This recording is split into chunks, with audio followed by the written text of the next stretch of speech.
Welcome back, everybody. Today we will be reading the second part of Thomas Sankara's speech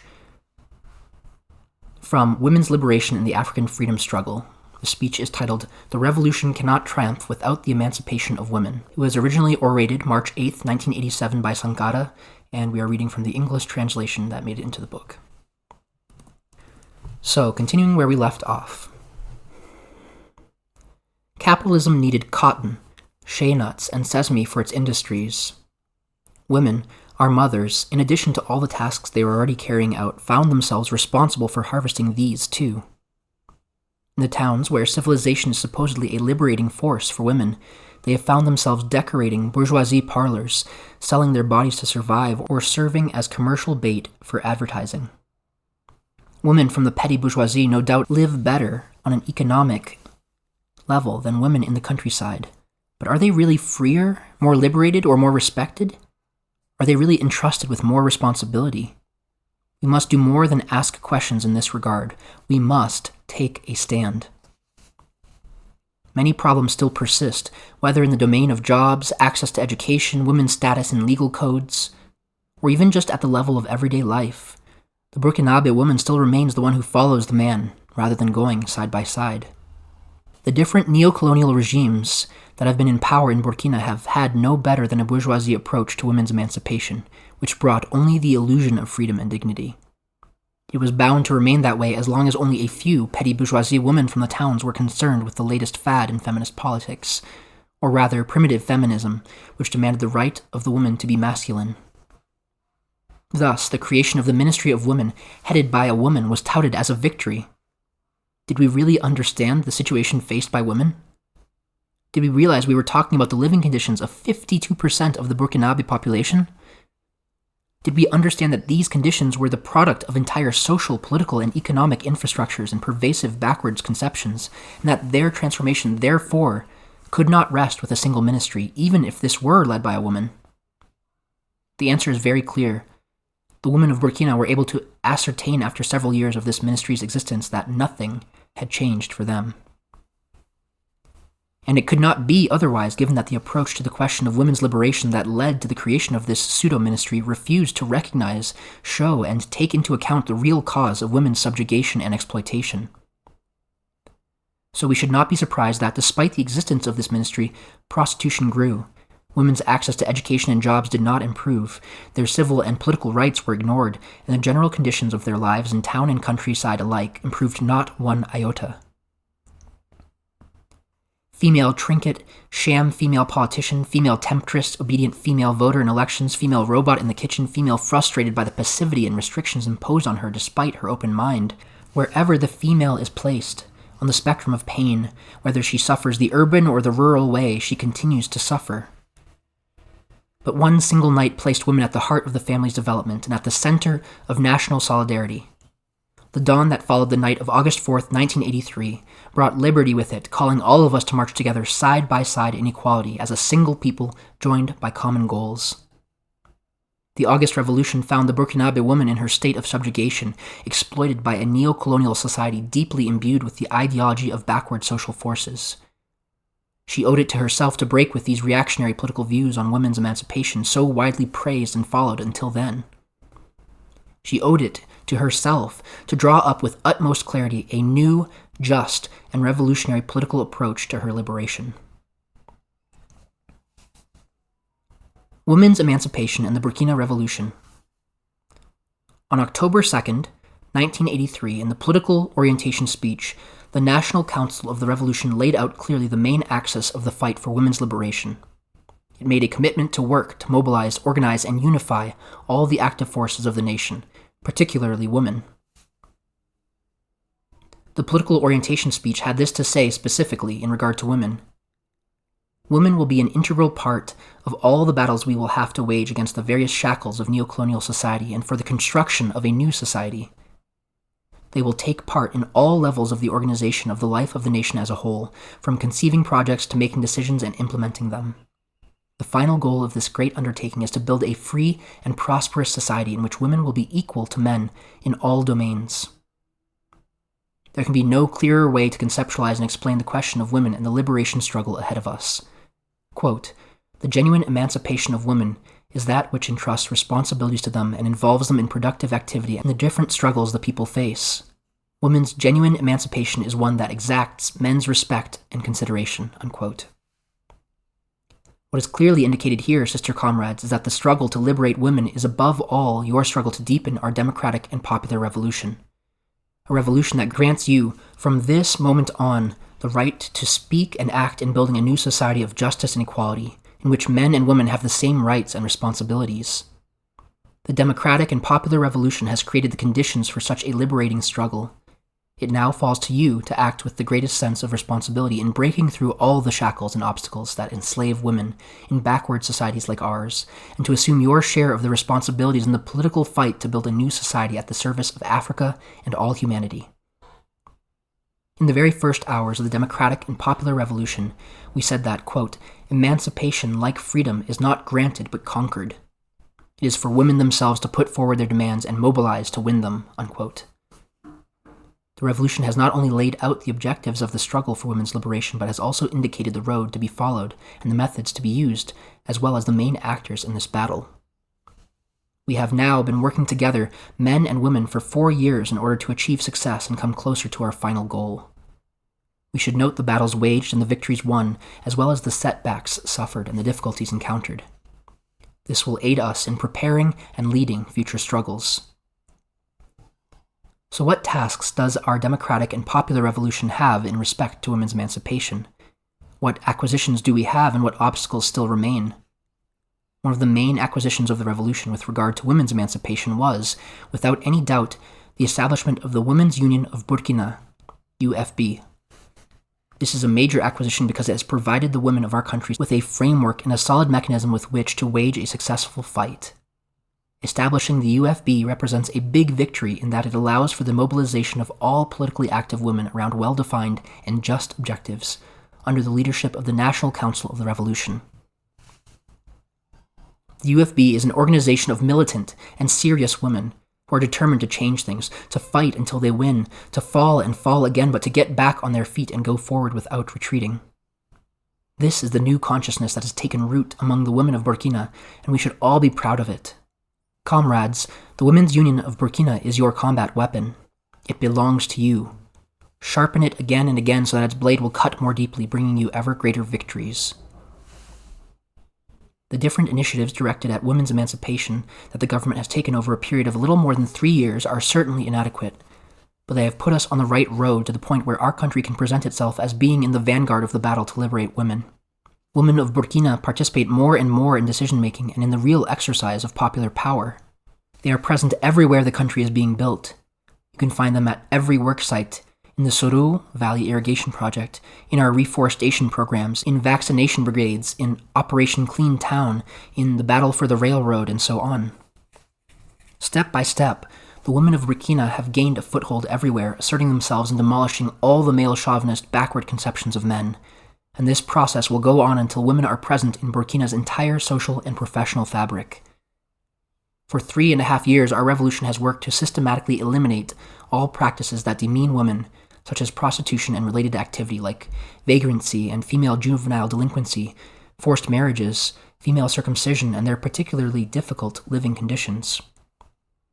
By working to solve the water problem, by building windmills in the villages, by assuring the widespread use of the improved stove, by building public nurseries, carrying out daily vaccinations, and encouraging healthy, abundant, and varied eating habits, the revolution has no doubt greatly contributed to improving the quality of women's lives.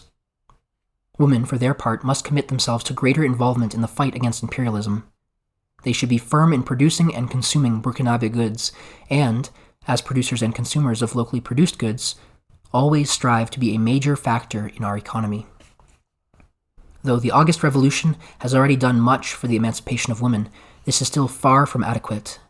Much remains to be done, and in order to continue our work and do it even better, we must be more aware of the difficulties still to be overcome. They are many. At the very top of this list are the problems of illiteracy and low political consciousness. Both of these problems are intensified by the inordinate influence reactionary social forces exert in backward societies like ours. We must work with perseverance to overcome these two main obstacles. As long as women do not have a clear appreciation of the just nature of the political battle to be fought, and do not see clearly how to take it forward, we can easily run around in circles and eventually slip backwards. This is why the UFB must fully assume its responsibilities. Its members must strive to overcome their own weaknesses and break with the kinds of practices and behavior traditionally thought of as female, behavior we unfortunately often still see today. I'm talking here about all those petty meannesses like jealousy, exhibitionism, continual empty, negative, and unprincipled criticism, mutual defamation, supersensitive subjectivity, and rivalries.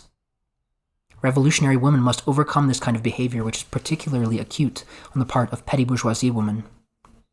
It jeopardizes all collective effort, while the fight for women's liberation is one that must be organized, thus entailing the combined contribution of all women. We must collectively remain alert to women's access to productive work. It is this work that emancipates and liberates women by assuring them economic independence and a greater social role, as well as a more complete and accurate understanding of the world. Our view of the economic power women need has nothing in common with the crude greed and crass materialism of certain women who are literally like stock market speculators or walking safes. These women lose all their dignity and self-control, not to mention their principles, as soon as they hear the clinking of jewelry or the snapping of banknotes. Some of them unfortunately push their husbands deep into debt, even to embezzlement and corruption. They are like dangerous, sticky, fetid mud stifling the revolutionary fervor of their husbands or companions. We find such sad cases where the man's revolutionary flame has burned out, and where the husband's commitment to the cause of the people has been abandoned for the sake of a selfish, jealous, and envious shrew. The education and economic emancipation of women, if not well understood and channeled in a constructive direction, can be a source of misfortune for the women and thus for society as a whole. The educated and economically independent woman is sought after as lover and wife in good times and abandoned as soon as bad times arrive. Society passes a merciless judgment on them. An educated woman, quote, has trouble finding a husband, unquote, it is said. The woman with independent means is suspect. They are all condemned to remain single, which would not be a problem if being single were not the cause for general ostracism from society. Innocent victims who do not understand their crime or their defect, frustrated because every day is like a depressant pushing them to become cantankerous and hypochondriacs. For many women, great knowledge has been the cause of heartbreak, and great fortune has spawned many a misfortune. The solution to this apparent paradox lies in the ability of these unfortunate rich and educated women to place their great wealth and knowledge at the service of the people. By doing this, they will be all the more appreciated and admired by the many people to whom they have been able to bring a little happiness. How could such women possibly feel alone in these conditions? How could they not know emotional fulfillment when they have taken their love of themselves and turned it into love of others? Our women must not pull back in the face of the many different aspects of their struggle which leads them to courageously and proudly take full charge of their own lives and discover the happiness of being themselves, not the domesticated female of the male. Even today, many of our women put themselves under a man's cover as the sure solution to oppressive gossip.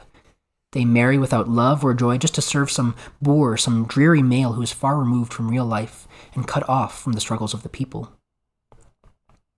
Often, women will simultaneously demand some haughty independence and at the same time protection, or even worse, to be put under the colonial protectorate of a male. They do not believe they can live otherwise. No, we must say again to our sisters that marriage, if it brings society nothing positive and does not bring them happiness, is not indispensable and should even be avoided. Let us show them our many examples of hardy and fearless pioneers, single women with or without children who are radiant and blossoming, overflowing with richness and availability for others, even envied by unhappily married women because of the warmth they generate and the happiness they draw from their freedom, dignity, and willingness to help others. Women have shown sufficient proof of their ability to manage the home and raise children, in short, to be responsible members of society without the oppressive tutelage of a man. Our society is surely sufficiently advanced to put an end to this banishment of the single woman. Comrade revolutionaries, we should see to it that marriage is a choice that adds something positive, and not some kind of lottery where we know what the ticket costs us, but have no idea what we will end up winning. Human feelings are too noble to be subject to such games. Another sure source of the problem is the feudal, reactionary, and passive attitude of many men who by their behavior continue to hold things back. They have absolutely no intention of jeopardizing the total control they have over women, either at home or in society in general. In the struggle to build a new society, which is a revolutionary struggle, these men place themselves on the side of reaction and counter-revolution by their conduct. For the revolution cannot triumph without the genuine emancipation of women. So, comrades, we must be highly conscious of all these difficulties in order to better face future battles. The woman, like the man, has qualities and weaknesses, which undoubtedly proves that she is equal to man. Placing the emphasis deliberately on women's qualities in no way means we have an idealistic vision of her. We simply aim to single out her qualities and capacities that men in society have always hidden in order to justify her exploitation and subjugation. How should we organize ourselves to accelerate the march forward to emancipation? Though our resources are ridiculously small, our goals are ambitious. The will to go forward, our firm conviction, is not sufficient to win. We must marshal our forces, organize them, and challenge them all toward winning our struggle. Emancipation has been a topic of discussion in our country for more than 2 decades now. It has been an emotional discussion. Today we must approach the question in its overall context. We must not shirk our responsibility by failing to bring all possible forces into the struggle and leaving this pivotal question of women's emancipation off to the side. We must likewise avoid rushing out ahead, leaving far behind those, especially the women, who should be on the front lines. At the governmental level, guided by the directives of the National Council of the Revolution, a consistent plan of action to benefit women will be implemented involving all the different ministerial departments and assigning the short and medium-term responsibility of each. This plan of action, far from being a list of pious wishes and other feelings of pity, should be a guide to stepping up revolutionary action, since it is in the heat of struggle that important and decisive victories are won. This plan of action should be conceived by ourselves, for ourselves. Our wide-ranging democratic discussions should produce bold resolutions that build our confidence in women. What do men and women want for women? This is what we will include in our plan of action. This plan, by involving all the ministerial departments, will be a sharp break from the approach of treating the question of women's equality as a side issue, relieving of responsibility those who, through their daily activity, should have and could have made a significant contribution to solving this problem. This many-sided approach to women's emancipation flows directly from our scientific analysis of the origins and source of their oppression, and the importance of this struggle to the building of a new society free from all forms of exploitation and oppression. We are not pleading for anyone to condescendingly do women a favor. We are demanding in the name of the revolution, whose purpose is to give, not to take, that justice be done to women. From now on, every ministry and the administrative committee of each ministry, in addition to the usual overall assessment we make, will be judged according to their success in implementing this plan. So our statistical analyses will necessarily include action taken of direct benefit or concern to women. The question of women's equality must be uppermost in the mind of all those making decisions at all times and in all the different phases of conceiving and executing plans for development. Conceiving a development project without women's participation is like using only 4 fingers when we have 10. It is an invitation to failure. On the level of ministries charged with education, we must be doubly alert to women's access to education. Education constitutes a qualitative step towards emancipation. It is an obvious fact that wherever women have had access to education, their march to equality has been accelerated. Emerging from the darkness of ignorance allows women to transmit and use the tools of knowledge in order to place themselves at the disposal of society. All those different ridiculous and backward concepts that hold that only education for males is important and profitable, and that educating women is an extravagance, must be wiped out in Burkina Faso. Parents must accord the same attention to the progress of their daughters at school as they do to their sons, their pride and joy. Girls have proven that they are the equals of boys at school, if not simply better. But above all, they have the right to education, in order to learn and know, to be free. In future literacy campaigns, the rate of participation by women must be raised to correspond with their numerical weight in the population. It would be too great an injustice to maintain such an important part of the population, half, in fact, in ignorance.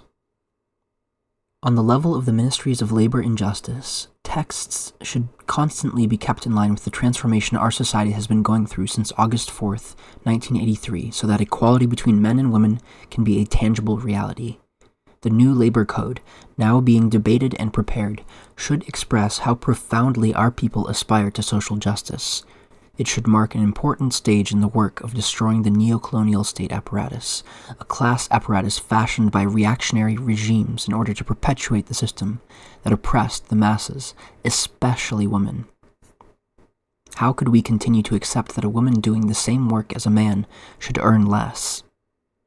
Can we continue to accept dowries and forcing widows to marry their brothers-in-law, which reduce our sisters and mothers to common commodities to be bartered for? There are so many medieval laws still imposed on our people, particularly women, that it is only just that finally justice be done. In the ministries in charge of culture and family affairs, particular emphasis will be put on developing a new mentality in social relations. This will be done in close collaboration with the Women's Union of Burkina. In the framework of our revolution, our mothers and wives have important and particular contributions to make to the revolutionary transformation of society. The education of our children, efficient management of the family budget, family planning, the forging of a family spirit, patriotism, these are all important attributes that should effectively contribute to the birth of revolutionary morality and an anti-imperialist lifestyle, all preludes to a new society. In the home, women should take particular care to participate fully in improving the quality of life. As Burkinabe, living well means eating well and wearing clothes made in Burkina. It means keeping a clean and pleasant home because this in itself has an important impact on relations within the family. Living in squalor produces squalid relations. Look at pigs if you don't believe me. And the transformation of our mentality would be incomplete if the new woman is stuck living with a man of the old kind. Where is men's superiority complex more pernicious yet more crucial than in the home where the mother, a guilty accomplice, teaches her offspring sexist and unequal rules? Such women perpetuate sexual complexes right from the beginning of a child's education and the formation of its character. In addition, what use are our efforts to draw someone into political activity during the day if this newly involved comrade finds himself with a reactionary and demobilizing woman at night? And what about housework, this all-consuming, brutalizing work that has a tendency to turn you into robots and leave no time or energy to think? This is why we need resolute action directed toward men and at implementing a large-scale network of social services such as nurseries, daycare centers, and cafeterias. This would allow women to more easily take part in revolutionary debate and action. Each child, whether rejected as the mother's failure or doted on as the father's pride, should be of concern to society as a whole, every one the object of society's attention and affection. Men and women will, from now on, share all the tasks in the home. The plan of action to benefit women should be a revolutionary tool aimed at the general mobilization of all our political and administrative structures for women's emancipation. Comrades, I repeat, before it can correspond to the real needs of women, this plan must be subjected to a democratic discussion at every level of the UFB's structures. The UFB is a revolutionary organization. As such, it is a school for popular democracy governed by the organizational principles of criticism and self-criticism and democratic centralism. It should dissociate itself from those organizations where mystification has won out over concrete objectives. Such a demarcation can be a permanent and effective acquisition only if the comrades of the UFB carry out a resolute struggle against the weaknesses that unfortunately still persist in some female milieus. We are not talking here about rallying women for appearance's sake or for any other electoralist, demagogic, or otherwise reprehensible ulterior motive. We are talking about assembling women fighters to win victories. We must fight in an orderly way and around a program of action decided democratically within the different committees, taking fully into account each revolutionary structure's framework of organizational autonomy. Every leader of the Women's Union of Burkina must be completely absorbed in the responsibilities she has in her particular structure in order to be effective in action. The UFB needs to carry out fast political and ideological educational campaigns among its leaders in order to strengthen its organization and structures on all levels. Comrades, members of the UFB, your union, our union, must participate fully in the class struggle on the side of the masses. Those millions whose consciousness was dormant and who have now been awakened by the advent of the revolution represent a formidable force. On August 4th, 1983, we Burkinabe made a decision to rely on our own resources, which means in large part on the resources that you, the women of Burkina, represent. In order to be useful, your energies have to be focused as one on the struggle to eliminate imperialism's economic domination and every breed of exploiter.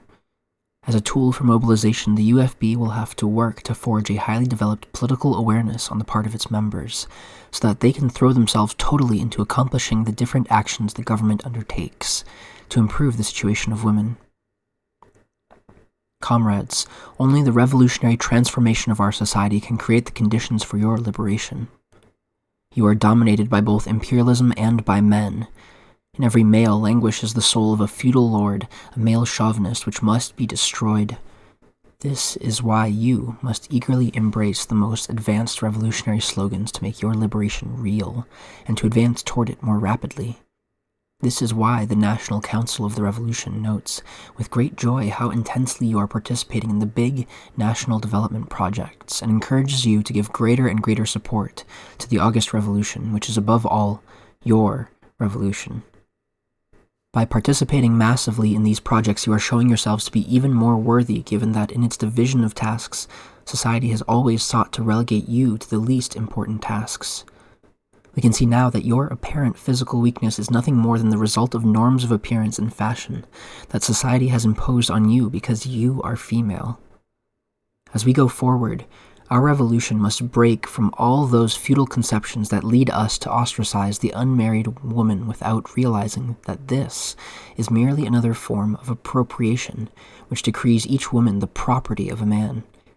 This is why young mothers are looked down upon as if they were the only ones responsible for their situation, whereas there is always a guilty man involved. This is how childless women can come to be oppressed by antiquated beliefs when there is a scientific explanation for their infertility which science can correct. In addition, society has imposed on women norms of beauty that violate the integrity of their bodies, such as female circumcision, scarring, the filing of teeth, and the piercing of lips and noses. Practicing these norms is of dubious value. In the case of female circumcision, it can even endanger a woman's ability to have children and affect her emotional life. Other types of bodily mutilation, though less dangerous, like the piercing of ears and tattoos, are no less an expression of women's conditioning, imposed by society if a woman wants to find a husband. Sisters, you make a great effort to win a husband. You pierce your ears and do violence to your body to be acceptable to men. You hurt yourselves so that the man can hurt you even more. Women, my comrade in arms, I am addressing myself to you, you who lead miserable lives in town and village alike. In the countryside, you sag under the weight of the various burdens of dreadful exploitation that is, quote-unquote, justified and, quote, explained away, unquote. In the towns, you are supposedly happy, yet deep down you are miserable from one day to the next, laden down with tasks. In the early morning, the woman turns round and round in front of her wardrobe like a spinning top, wondering what to wear, not so as to be dressed and protect herself against the weather, but in order to please men. Every day she is supposed to, obliged to, please men. You, women, when it is time to rest, you have the sad look of one who has no right to rest. You are obliged to ration yourself, be chaste, and diet in order to maintain a figure that men will desire. At night, before going to bed, you cover yourselves with makeup with those numerous products you detest so much. We know you do, but that might hide an indiscreet wrinkle, an unfortunate sign of age always considered to have come too soon, age that has started to show, or a premature plumpness. There you are, obliged to go through a 2-hour ritual every night to preserve your best attributes, only to be ill-rewarded by an inattentive husband. Then you start all over again at dawn. Comrades, yesterday, in speeches given by the Directorate for Mobilization and Organization of Women, and in accordance with the statutes of the Committees for the Defense of the Revolution, the National Secretariat of the CDRs successfully undertook to set up committees, subcommittees, and sections of the UFB. The Political Commission, which is in charge of organization and planning, will be responsible for completing the organizational pyramid of the UFB by setting up a national bureau of the organization. We don't need another apparatus led by women to bureaucratically control women's lives, nor to have the occasional underhanded talk among functionaries about women's lives. What we need are women who will fight because they know that without a fight, the old order will not be destroyed, and no new order can be built. We are not looking to organize the status quo, but to definitively destroy and replace it. The National Bureau of the UFB should be made up of convinced and determined cadres who will always be available as long as our great task lies ahead, and the fight begins at home. These cadres should be conscious of the fact that in the eyes of the masses they represent the image of the emancipated, revolutionary woman and should conduct themselves accordingly. Comrades, sisters, and brothers, experience shows us more and more that in changing the classical order of things, only the organized people are capable of wielding power democratically. Justice and equality are the basic principles that allow women to show that societies are wrong not to have confidence in them on the political and economic level. The woman, wielding the power she has gained among the people, is in a position to rehabilitate all women condemned by history. In undertaking to profoundly and qualitatively transform our society, the changes wrought by our revolution must include the aspirations of the Burkinabe woman. Comrades, the future demands that women be freed, and the future, everywhere, brings revolutions. If we lose the fight to liberate women, we will have lost all right to hope for a positive transformation of our society into something superior. Our revolution will then have no meaning. It is to wage this noble struggle that all of us, men and women, are summoned. Let our women move up to the front ranks. Our final victory depends essentially on their capacities, their wisdom in struggle, their determination to win. Let each woman be able to train a man to reach the height of his fullness. To be able to do so, let each woman draw from her immense well of affection and love. Let her find the strength and the know-how to encourage us when we are advancing and to replenish our energy when we flag. Let each woman advise a man and be a mother to all men, you who brought us into the world, who educated and made men of us. Let each woman continue to play the role of mother and guide, you who have guided us to where we are today. Let the woman remember what she is capable of, that she is the center of the earth. Let each one remember that she lives in the world for the world. Let her remember that the first to cry for a man is a woman. Likewise, it is said, and you will remember this, comrades, that at the moment of death, each man calls out with his last breath the name of a woman, the name of his mother, his sister, or his companion. Women need men in order to win, just as men need women's victories in order to win. At the side of every man, comrades, there is always a woman. This woman's hand that rocks the man's child will rock the entire world. Our mothers give us life. Our wives give birth to our children, feed them at their breasts, raise them and make them into responsible beings. Women assure the continuity of our people, the coming into being of humanity. Women ensure that our life's work will go forward. Women sustain the pride of every man. Mothers, sisters, companions, there can be no proud man without a woman at his side. Every proud and strong man draws his energy from a woman. The endless source of virility is the power of the female. The key to victory always lies in the hands of a woman. It is by the side of a woman, sister, or companion that our honor and dignity will flood back to us. We all return to a woman to find consolation and the courage and inspiration to set out anew for the battle, to receive the advice that will temper our recklessness or some presumptuous irresponsibility.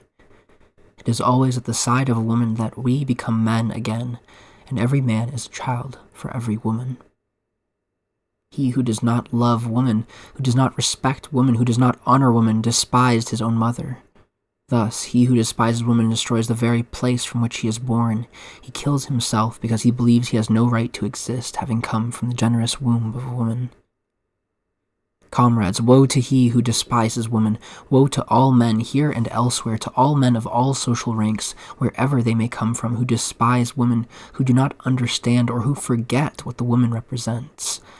Quote, "You have touched the woman, you have struck a rock, you have dislodged a boulder, you will be crushed." Unquote. Comrades, no revolution beginning with our own can triumph without first liberating women. Our struggle, our revolution will be incomplete as long as we understand liberation to mean essentially that of men. After the liberation of the proletariat, the liberation of women still remains to be won. Comrades, every woman is the mother of a man. I would not presume as a man and a son to give advice to a woman or to indicate which road she should take. This would be like giving advice to one's mother, but I know too that out of indulgence and affection a mother listens to her son despite his whims, his dreams, and his vanity. And this is what consoles me and makes it possible for me to address you here. This is why, comrades, we need you in order to achieve the genuine liberation of all of us. I know that you will always find the strength and the time to help us save our society. Comrades, there is no true social revolution without the liberation of women. May my eyes never see and my feet never take me to a society where half the people are held in silence. I hear the roar of women's silence. I sense the rumble of their storm and feel the fury of their revolt. I await and hope for the fertile eruption of the revolution through which they will transmit the power and rigorous justice issued from their oppressed wombs. Comrades, forward to conquer the future. The future is revolutionary. The future belongs to those who fight. Homeland or death, we will triumph.